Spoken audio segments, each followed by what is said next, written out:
3 children have been killed in southern Lebanon, reportedly by an IDF strike. The fatalities occurred as Israel intensifies its attacks on Hezbollah military facilities. The 3 girls were traveling in a car driven by their grandmother, who also lost her life. In response, Hezbollah said its fighters had fired rockets into Israel. A local journalist, a brother of the killed woman, shared his story. I couldn't comprehend that they had bombed a car with children in it.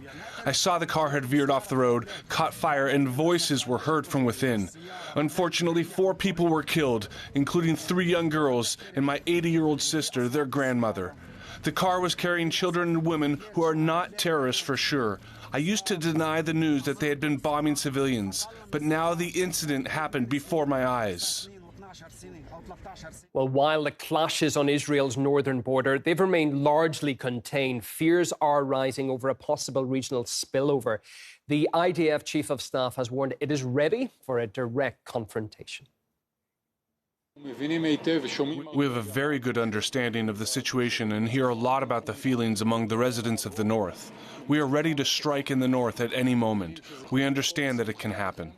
Recent developments, as well as the rhetoric that has been issued over this past week, suggests one thing, that the clashes between Hezbollah and Israel are intensifying, it's escalating, and it's essentially nearing a point in which causes fear and concern for many Lebanese people living within the region. But, of course, when looking at the attack carried out by Israel, the killing of these civilians, these children, it doesn't come as a first. At least half a dozen, if not a little bit more, have been killed as a result of these clashes between Hezbollah and Israel over this past month. And it also includes the Lebanese or local journalist Issam Abdullah. And looking at everything that's been laid out, there has been a drone that was shot down out of the sky, an Israeli drone, and Hezbollah has now been retaliating by using different rockets in its arsenal. We're looking at a different approach, a different strategy perhaps, but one thing can be clearly said and stated, and that is that Hezbollah is currently retaliating in a different measure, essentially highlighting some anger and concern when it comes to these retaliatory strikes. And the same thing will be carried out by the Israeli side.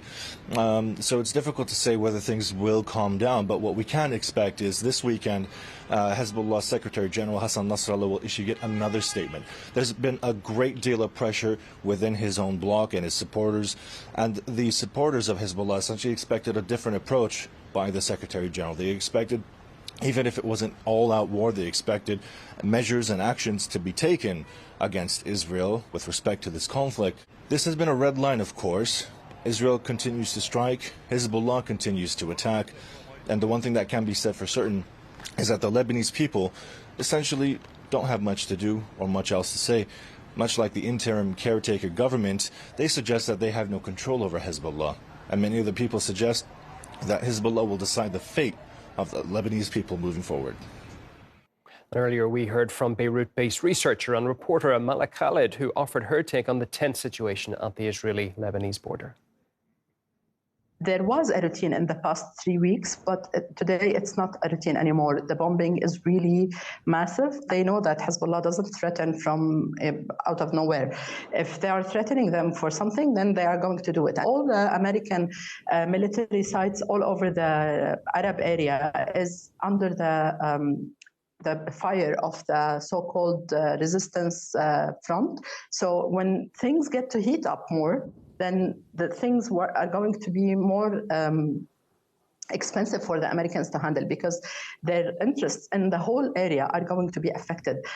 As they try to protect Israel alone, they are going to lose their own interests. So it's an equation they have to balance in order to decide whether they want to ignore Sayyid Nasrallah's warning or threat, or they are going to take it seriously and work based upon it.